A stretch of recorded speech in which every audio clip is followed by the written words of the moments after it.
Hi hello friends, మనం ఈరోజు వచ్చేసి 28వ తారీఖు ఏప్రిల్ 2021కి సంబంధించిన కరెంట్ అఫైర్స్ గురించి డిస్కషన్ చేద్దాము. సో డెప్త్గా ఇందులో చాలా ఇన్ఫర్మేషన్ ఉంది. ఎవరైతే కాంపిటేటివ్ జాబ్స్కి ప్రిపేర్ అవుతున్నారో వాళ్ళకి ఇవి అయితే చాలా ఉపయోగపడతాయి. సో రీసెంట్గా చాలా ప్రభుత్వ రంగ సంస్థల్లో ఉద్యోగాలు అయితే పడుతున్నాయి. కాబట్టి ఎవరైతే ఉద్యోగాలకు ప్రిపేర్ అవుతున్నారో వాళ్ళు ఖచ్చితంగా కరెంట్ అఫైర్స్ మస్ట్ అనుకునే వాళ్ళు అయితే కంటిన్యూగా మన ఛానల్ ఫాలో అవ్వండి. అయితే ఇందులో మనం మొదటి క్వశ్చన్ చూస్తున్నట్టయితే, ఏ రాష్ట్రానికి చెందిన ప్రముఖ రచయిత అనీష్ దేవ్ 70 సంవత్సరాల ఏజ్లో కన్నుమూశారు అంటే ఆన్సర్ చూసుకున్నట్టయితే పశ్చిమ బెంగాల్ అండి. పశ్చిమ బెంగాల్ రాష్ట్రానికి చెందిన ప్రముఖ బెంగాలీ రచయిత అనీష్ దేవ్ 70 సంవత్సరాల ఏజ్లో కరోనా కారణంగా చనిపోయారండి. 1951లో అతను జన్మించారు. అతను 18వ ఏటనే రచించడం స్టార్ట్ చేశారు. సాహిత్య రంగంలో ఆయన అందించిన సేవలకు గుర్తింపుగా బెంగాల్ గవర్నమెంటు 2019లో విద్యాసాగర్ పురస్కారంతో అనీష్ దేవ్ని సత్కరించింది. ఓకే, తర్వాత సెకండ్ వన్, ఏ దేశ ప్రభుత్వం బహిరంగ ప్రదేశాల్లో బుర్కా ధరించడంపై నిషేధం విధించింది? చాలా ఇంపార్టెంట్. సో యాక్చువల్గా దీని మీద మనము ఐ థింక్ జనవరి ఫిబ్రవరిలోనే డిస్కషన్ చేసుకున్నాము. అప్పుడు కూడా క్వశ్చన్ అడిగాను. అయితే అప్పటికి ఇలాంటి ఒక చట్టాన్ని తీసుకొస్తోంది అని మనం చర్చించుకున్నాం. అయితే ఇప్పుడు ఆ చట్టానికి ఆ సంబంధిత క్యాబినెట్ అయితే ఆమోదం తెలిపింది. శ్రీలంక అండి. జాతీయ భద్రత, శ్రీలంకలో జాతీయ భద్రత దృష్టిని పెట్టుకొని ఆ శ్రీలంక గవర్నమెంటు బహిరంగ ప్రదేశాల్లో అంటే ఎక్కువ మంది తిరిగే పబ్లిక్ ప్లేసెస్లో బుర్కా ధరించడంపై నిషేధం విధించింది. అయితే కరోనా తీవ్రత దృష్ట్యా మాస్కులు ధరించవచ్చు, కానీ బుర్కాలు మాత్రం ధరించకూడదు. బహిరంగ ప్రదేశాల్లో బుర్కా ధరించడంపై నిషేధం విధించిన బిల్లుకు శ్రీలంక క్యాబినెట్ మంగళవారం ఆమోదం తెలిపింది. ఈ బిల్లు ఇంకా శ్రీలంక పార్లమెంట్లో ఆమోదిస్తే అప్పుడు ఇది ఒక పూర్తి చట్టరూపం వస్తుంది. అయితే ఇలాంటి ఒక చట్టాన్ని తీసుకురావడానికి మెయిన్ ప్రధాన కారణం ఏంటి అంటే, గత సంవత్సరము సో ఐ థింక్ 2019లో అనుకుంటా, సో శ్రీలంకలో చర్చిలో అతిపెద్ద ప్రమాదం జరిగింది. సో ఆ ప్రమాదాన్ని దృష్టిలో పెట్టుకొని ఇలాంటి ఒక చట్టాన్ని తీసుకొచ్చారు. ఎందుకంటే చాలామంది అలాంటి ముసుగులు వేసుకొని మోసాలు చేస్తున్నారు, వ్యక్తులు గుర్తుపట్టలేకుండా చేసే విధంగా ప్రయత్నాలు చేస్తున్నారనే ఉద్దేశంతో ఇలాంటి ఒక చట్టాన్ని తీసుకొచ్చారు. తర్వాత 3, జస్టిస్ విమ్లా సింగ్ కపూర్ ఏ హైకోర్టు న్యాయమూర్తిగా నియమితులయ్యారు? ఆన్సర్ చూసుకున్నట్టయితే ఛత్తీస్గఢ్ హైకోర్టు అండి. చూడండి, సో రాష్ట్రపతి రామ్నాథ్ కోవింద్ గారు ఛత్తీస్గఢ్ హైకోర్టు అదనపు న్యాయమూర్తిగా ఉన్న జస్టిస్ విమ్లా సింగ్ కపూర్ను ఆ యొక్క ఛత్తీస్గఢ్ హైకోర్టుకి న్యాయమూర్తిగా నియమించారు. విమ్లా సింగ్ కపూర్ సెప్టెంబర్ 3, 1987న సివిల్ జడ్జి క్లాస్ ఇల్గా జ్యుడిషియల్ సర్వీస్లో జాయిన్ అయ్యారు. ఛత్తీస్గఢ్ హైకోర్టు జస్టిస్ శరత్ కుమార్ గుప్తా రాజీనామా తరువాత ఆయన ప్లేస్లో ఇప్పుడు సో ఈ యొక్క ఎవరైతే విమ్లా సింగ్ కపూర్ ఉన్నారో ఆమెను సో ఇప్పుడు ఆ ఛత్తీస్గఢ్ హైకోర్టుకి జడ్జిగా న్యాయమూర్తిగా నియమించారు.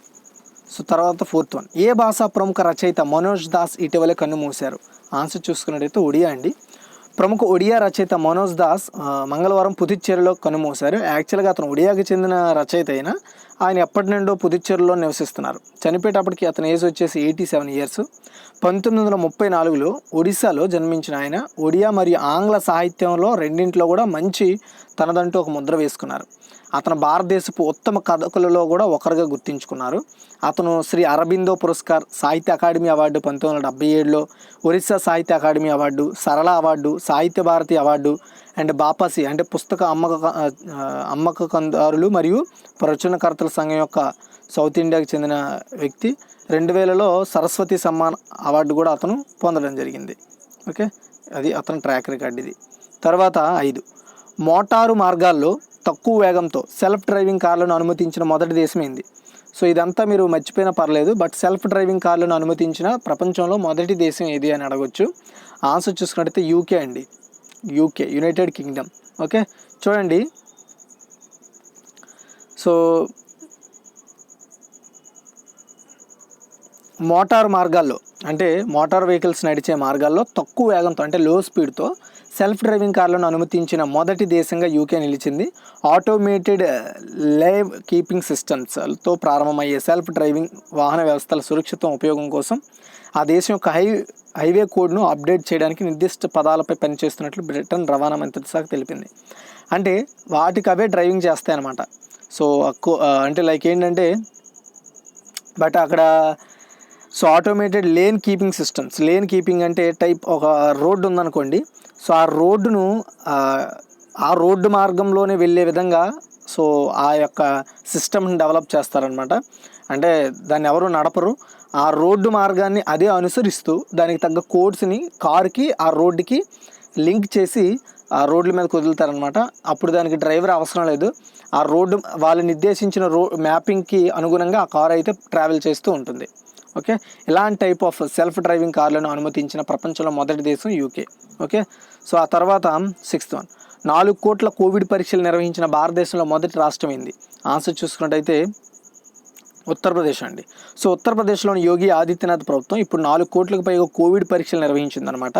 సో ఇలా నిర్వహించిన దేశంలో మన ఇండియాలో మొదటి రాష్ట్రము యూపీ అంటే ఉత్తరప్రదేశ్.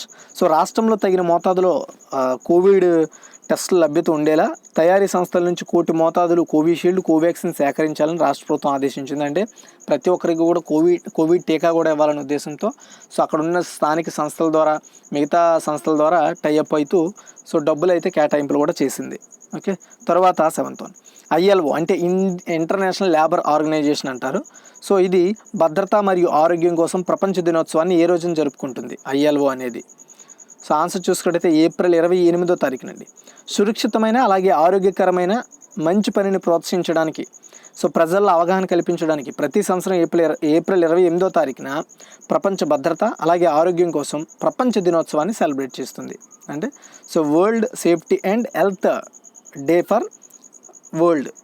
సో ఈ యొక్క డేని సో ILO ప్రతి సంవత్సరం కూడా ఏప్రిల్ 28వ తారీఖున నిర్వహిస్తూ ఉంటుంది. అయితే 2021 దీని థీమ్ ఏంటి అంటే anticipate, prepare and respond to crisis, invest now in resilient occupation safety and health systems అనే థీమ్తో సెలబ్రేట్ చేస్తున్నారు. తర్వాత 8th one, SIPRI military expenditure database 2020 data ప్రకారం ప్రపంచంలో అతిపెద్ద సైనిక వ్యయం కలిగిన దేశం ఇది. చాలా ఇంపార్టెంట్ అండి ఇది. ఓకే, సో ఆన్సర్ చూసుకున్నట్టయితే యునైటెడ్ స్టేట్స్ అండి. So SIPRI military expenditure database అనే దాని యొక్క కొత్త లేటెస్ట్ డేటా ప్రకారం 2020లో భారతదేశం ప్రపంచంలో 3వ అతిపెద్ద సైనిక ఖర్చుగా నిలిచింది. అంటే సైనికుల మీద అత్యధికంగా ఖర్చు చేసిన దేశంలో మన ఇండియా 3వ అతిపెద్ద దేశం అనమాట. అతి ఎక్కువగా ఖర్చు చేసిన దేశాల్లో అది కూడా 2020లో. దీనిని Stockholm International Peace Research Institute SIPRI ప్రచురించింది. సిప్రీ అంటే ఏంటనేది ఇక్కడ గుర్తుపెట్టుకోండి. అయితే టాప్ 5 కంట్రీస్ ఏంటి అంటే యునైటెడ్ స్టేట్స్ అండి. సో 2020లో సో యునైటెడ్ స్టేట్స్ వచ్చేసి $7,780 మిలియన్ ఖర్చు చేసింది. అండ్ చైనా వచ్చేసి $252 మిలియన్, భారతదేశం వచ్చేసి $72.9 బిలియన్, రష్యా వచ్చేసి $61.7 బిలియన్, యునైటెడ్ కింగ్డమ్ వచ్చేసి $59.2 బిలియన్. ఓకే, ఇది top 5 countries. And Stockholm International Peace Research Institute గురించి చూసుకున్నట్టయితే దీని యొక్క ప్రధాన కార్యాలయం సోల్నోలో ఉంది. దీన్ని 1966 మే 6న స్థాపించారు. దీని యొక్క డైరెక్టర్ వచ్చేసి డాన్ స్మిత్. దీని యొక్క స్థానము స్టాక్హోమ్ స్వీడన్లో ఉంది. ఓకే, తర్వాత 9th వన్, ఏ భాషా కవి జానపద గాయకుడు గాదూదన్ గాద్వి కన్నుమూశారు? ఆన్సర్ చూసుకున్నట్టయితే గుజరాతీ అండి. సో ప్రఖ్యాత గుజరాతీ కవి జానపద గాయకుడు గాదూదన్ గాద్వి కన్నుమూశారు. సో ఆయన చనిపోయేటప్పటికి అతని ఏజ్ వచ్చేసి 80 ఇయర్స్ అండి. అలాగే అతన్ని కవికి డాడ్గా పిలుస్తారు, కవి డాడ్ అని పిలుస్తారు. కవి డాడ్, మీరు విన్నది రైటే, కవి డాడ్గా పిలుస్తారు అతన్ని. సో అంతేకాకుండా అతను 15 గుజరాతీ చిత్రాలకు పాటలు కూడా రాశారు. మెయిన్గా చెప్పుకోవాలంటే అతనికి 2021లో పద్మశ్రీ కూడా వచ్చింది. సో అయితే అతనికి గుజరాత్ గౌరవ్ అవార్డుతో పాటు జావర్చంద్ మేఘని అనే అవార్డులు కూడా, ఇలా చాలా గుజరాతీ అవార్డ్స్ అయితే పద్మశ్రీ కంటే ముందే అతనికి రావడం కూడా జరిగింది. తరువాత 10 అండి, అధిక నాణ్యమైన నిరంతరాయమైన టెలికాం సేవలను అందించడానికి ఇండియన్ బ్యాంకు ఏ సంస్థతో అవగాహన ఒప్పందం కుదుర్చుకుంది? ఆన్సర్ చూసుకున్నట్టయితే BSNL అండి. సో మన ఇండియాలో సో మొత్తము ఇండియన్ బ్యాంక్కి 5,000కి పైగా బ్రాంచెస్ ఉన్నాయి. సో ఆ ATMలకు సేవలు అందిస్తున్నాయి. సో ఇండియన్ బ్యాంకు ప్రభుత్వ యాజమాన్యంలో పనిచేసే ఫైనాన్స్ సర్వీసెస్ అండ్ బ్యాంక్ సంస్థ. అయితే ఈ యొక్క ఇండియన్ బ్యాంక్ సంబంధించి ఇండియాలో ఉన్న అన్ని బ్రాంచెస్కి ఇంటర్నెట్ సదుపాయాన్ని ఎలాంటి ఇబ్బందులు లేకుండా తక్కువ ఖర్చుతో బెస్ట్ ఇంటర్నెట్ అంటే బ్రాడ్బ్యాండ్ కనెక్షన్ని, టెలికాం సర్వీసెస్ని అందించడం కోసం BSNL వచ్చేసి ఇండియన్ బ్యాంక్తో టైఅప్ అయింది. ఓకేనా, ఇంతే. తర్వాత 11, ఇటీవల శాస్త్రవేత్తలు పాలపుంత గ్యాలక్సీలో తెలిసిన అతి చిన్న కాలరంధ్రం కనుగొన్నారు. దానికి ఏం పేరు పెట్టారు? ఆన్సర్ వచ్చేసి యూనికార్న్ అండి. ఓకేనా, యూనికార్న్. సో పాలపుంత గ్యాలక్సీలో అతి చిన్న కాలరంధ్రాన్ని సైంటిస్టులు రీసెంట్గా సో ఫైండ్ అవుట్ చేశారు. దానికి యూనికార్న్ అనే ఒక పేరు పెట్టడం జరిగింది. కాలరంధ్రం మన సూర్యుని ద్రవ్యరాశికి సుమారు 3 రెట్లు ఎక్కువ అని కూడా పరిశోధకులు చెప్పారు. కాలరంధ్రం సుమారు అంటే ఇప్పుడు కనుగొన్న యూనికార్న్ కాలరంధ్రం 1500 కాంతి సంవత్సరాల దూరంలో ఉంది. భూమి నుండి 1 సంవత్సరం దూరం కాంతి 5.9 ట్రిలియన్ మైళ్ళు అంటే 9.5 ట్రిలియన్ కిలోమీటర్ల దూరంలో అది ప్రయాణిస్తుంది భూమికి. ఓకేనా? సో అది అయితే 2021 ఆసియా బాక్సింగ్ ఛాంపియన్షిప్కు ఆతిథ్యం ఇవ్వనున్న నగరం ఏంటి అంటే దుబాయ్ అండి. సో ఇంతకుముందు ఢిల్లీలో జరగాలి, యాక్చువల్గా ఇది వచ్చే నెల మే నెలలో ఢిల్లీలో జరగాల్సి ఉంది. బట్ ఇండియాలో కోవిడ్ కేసెస్ పెరుగుతుండడం వల్ల సో ఈ 2021 ఆసియా బాక్సింగ్ ఛాంపియన్షిప్ను దుబాయ్లో నిర్వహించబోతున్నట్లు బాక్సింగ్ ఫెడరేషన్ ఆఫ్ ఇండియా ఒక ప్రకటనలో అనౌన్స్ చేసింది. దేశంలో కోవిడ్ కేసులు పెరుగుతుండడం వల్ల ఈ నిర్ణయం తీసుకున్నట్లు చెప్పింది. ఈ కార్యక్రమాన్ని ఇప్పుడు యూఏఈ బాక్సింగ్ సమైక్య సహకారంతో BFI నిర్వహిస్తుంది అని BFI ఒక ప్రకటనలో అనౌన్స్ చేసింది. సో నెక్స్ట్ 13 ప్రపంచంలోని అత్యంత శక్తివంతమైన వాతావరణ మార్పుల అంచనా సూపర్ కంప్యూటర్ను ఎక్కడ నిర్మించనున్నారు? ఆన్సర్ చూసుకున్నట్టయితే యూకే అండి. సో ప్రపంచంలో అత్యంత శక్తివంతమైన వాతావరణ మార్పులకు సంబంధించి అలాగే వాతావరణానికి సంబంధించి అంచనా వేయడానికి ఒక సూపర్ కంప్యూటర్ని యునైటెడ్ కింగ్డమ్లో నిర్మించబోతున్నారు. దీనిని మైక్రోసాఫ్ట్ అలాగే మెట్ ఆఫీస్ ఈ 2 కంపెనీలు సంయుక్తంగా దీనిపై పనిచేయడం కోసం వీళ్ళిద్దరూ కూడా సో ఒప్పందం కుదుర్చుకున్నారు. 2022లో ఎక్కువగా పనిచేసే సూపర్ కంప్యూటర్ ఇది. తీవ్రమైన వాతావరణంపై ఖచ్చితమైన హెచ్చరికలు జారీ చేయడంలో అలాగే యూకే గవర్నమెంట్కి సహాయం చేయడంలో సో ఇది బాగా ఉపయోగపడుతుంది. అంటే యూకేలో ఈ మధ్యన పెరుగుతున్న తీవ్రమైన వరదలు, తుఫాన్లు, మంచు ప్రభావాల నుండి కాపాడడానికి ఈ యొక్క సూపర్ కంప్యూటర్ అయితే పనిచేస్తుంది. యూకే గవర్నమెంట్ 2020 ఫిబ్రవరిలో సూపర్ కంప్యూటర్ను డెవలప్ చేయడానికి సుమారుగా 1.2 బిలియన్ పౌండ్లు అంటే మన ఇండియన్ కరెన్సీలో 12,400 కోట్ల రూపాయలను మంజూరు చేసింది. ఇది ప్రపంచంలోనే టాప్ 25 సూపర్ కంప్యూటర్లో ఒకటిగా భావిస్తున్నారు. అయితే వాతావరణానికి సంబంధించి వీటిని అంచనా వేయడానికి మొదటిగా అతిపెద్ద సూపర్ కంప్యూటర్ని డెవలప్ చేస్తున్న మొదటి దేశము యూకే. ఓకే, తర్వాత 14 ఆసియా అభివృద్ధి బ్యాంకు భారత GDP వృద్ధిని ఫైనాన్షియల్ ఇయర్ 2021లో ఎంత అంచనా వేసింది? ఆన్సర్ చూసుకున్నట్టయితే 11% అండి. ఓకే, సో ఏప్రిల్ 28న అంటే ఈ రోజున ఆసియా అభివృద్ధి బ్యాంకు లేటెస్ట్గా భారతదేశ స్థూల జాతీయోత్పత్తిపై ఒక రిపోర్ట్ని రిలీజ్ చేసింది, ఒక అంచనా రిపోర్ట్ని.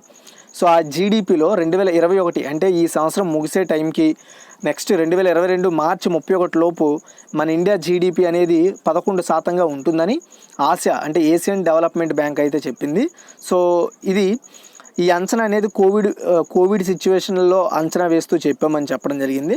సో అయితే ఇది కోవిడ్ వ్యాక్సిన్లు దేశవ్యాప్తంగా విస్తృతంగా ఉపయోగించబడుతున్నాయని కూడా చెప్పడం జరిగింది. అలాగే ఇండియాలో ఇది సెకండ్ వేవ్ అని కూడా చెప్పడం జరిగింది. ఓకే, గుర్తుపెట్టుకోండి. సో అయితే అది కొంచెం పెరగవచ్చు తగ్గొచ్చు అని కూడా చెప్పింది. తర్వాత 15 కస్టమ్స్ విషయాలలో సహకారము అలాగే సహాయంపై భారతదేశము మరియు ఏ దేశం మధ్య ఒక ఒప్పందానికి కేంద్ర మంత్రివర్గం ఆమోదం తెలిపింది అంటే సో యూకే అండి. ఏప్రిల్ 28, 2021 అంటే ఈ రోజున PM అంటే ప్రైమ్ మినిస్టర్ మోడీ అధ్యక్షతన కేంద్ర మంత్రివర్గం customs cooperation and mutual administrative అసిస్టెన్స్పై ఇండియన్ గవర్నమెంట్ అలాగే యునైటెడ్ కింగ్డమ్ మధ్య ఒక ఒప్పందంపై సైన్ చేసి ఆ సైన్కు ఆమోదం తెలిపిందనమాట ఈరోజు మన ఇండియన్ గవర్నమెంట్. ఓకే, తర్వాత 16 వాతావరణ మార్పులపై నెట్ జీరో ప్రొడ్యూసర్స్ ఫోరంలో చేరాలని ఈ క్రింద దేశాల్లో ఏది నిర్ణయించింది? చాలా important. Net zero producer forum అంటే సో కార్బన్ ఉద్గారాలను 0 స్థాయిలోకి తీసుకురావాలని సో ఆ యొక్క ఫోరం అనేది ఒకటి ఉంది, దాన్ని నెట్ జీరో ప్రొడ్యూసర్స్ ఫోరం అంటారు. ఆ ఫోరంలో చేరాలని ఏ దేశం నిర్ణయించింది అంటే సౌదీ అరేబియా అండి.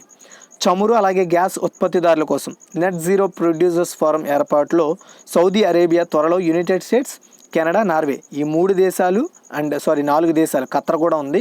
ఈ 4 దేశాలు చమురు అలాగే గ్యాస్ ఉత్పత్తుల్లో నెట్ జీరో ప్రొడ్యూసర్స్ ఫోరంని ఏర్పాటు చేసుకున్నాయి. ఈ ఫోరంలో రీసెంట్గా సౌదీ అరేబియా కూడా చేరాలని నిర్ణయం తీసుకోవడం జరిగింది. దీని మీద ఇప్పటికే ప్యారిస్ ఒప్పందం అమలుకు ఎలా మద్దతు ఇవ్వాలనే దానిపై చర్చలు కూడా జరగడం జరిగింది. ఓకే, అది అంటే ఇందులో చేరడం ద్వారా ఏంటి అంటే సో నెట్ జీరో ప్రొడ్యూసర్స్కి ఫైట్ చేస్తాయి అనమాట. అంటే జీరో కార్బన్ ఉద్గారాలను ఉత్పత్తి చేయడంపై పోటీ చేస్తాయి. తగ్గించడానికి ఆ దేశాల ఫండ్స్ క్రియేట్ చేసుకోవడం, తగిన చర్యలు తీసుకోవడం చేస్తూ ఉంటాయి. ఇప్పుడు మనం క్విక్ రివ్యూ చూద్దాం. సో ఏ రాష్ట్రానికి చెందిన ప్రముఖ రచయిత అనీష్ దేవ్ 70 సంవత్సరాల ఏజ్లో కన్నుమూశారంటే పశ్చిమ బెంగాల్. ఏ దేశ ప్రభుత్వం బహిరంగ ప్రదేశాల్లో బుర్కా ధరించడంపై నిషేధం విధించిందంటే శ్రీలంక. జస్టిస్ విమలా సింగ్ కపూర్ ఏ హైకోర్టు న్యాయమూర్తిగా నియమితులయ్యారు అంటే ఆన్సర్ చూసుకున్నట్టయితే సో ఛత్తీస్గఢ్ హైకోర్టు. ఏ భాష ప్రముఖ రచయిత మనోజ్ దాస్ ఇటీవల కన్నుమూశారంటే ఒడియా. అండ్ మోటార్ మార్గాల్లో తక్కువ వేగంతో సెల్ఫ్ డ్రైవింగ్ కార్లను అనుమతించిన మొదటి దేశం ఏంది అంటే యూకే. అలాగే సో 4 కోట్ల కోవిడ్ పరీక్షలు నిర్వహించిన భారతదేశంలో మొదటి రాష్ట్రం ఏంటి అంటే ఉత్తరప్రదేశ్. ఐఎల్ఓ భద్రత మరియు ఆరోగ్యం కోసం ప్రపంచ దినోత్సవాన్ని ఏ రోజున పాటిస్తారంటే 28 ఏప్రిల్.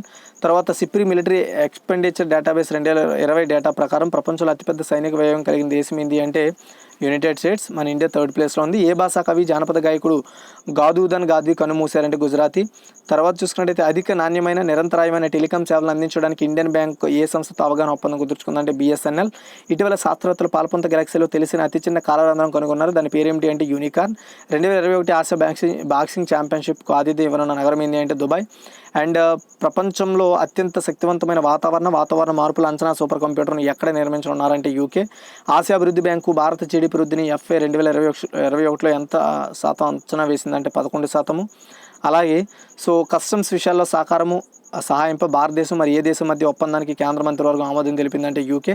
వాతావరణ మార్పులపై నెట్ జీరో ప్రొడ్యూసర్స్ ఫోరంలో చేరాలని ఈ కింద దేశాలు ఏది నిర్ణయించుకుందంటే సౌదీ అరేబియా. ఓకేనా, ఇదిగా ఈరోజు టోటల్ కరెంట్ అఫైర్స్ లైక్ చేసి షేర్ చేయండి. Thanks for watching.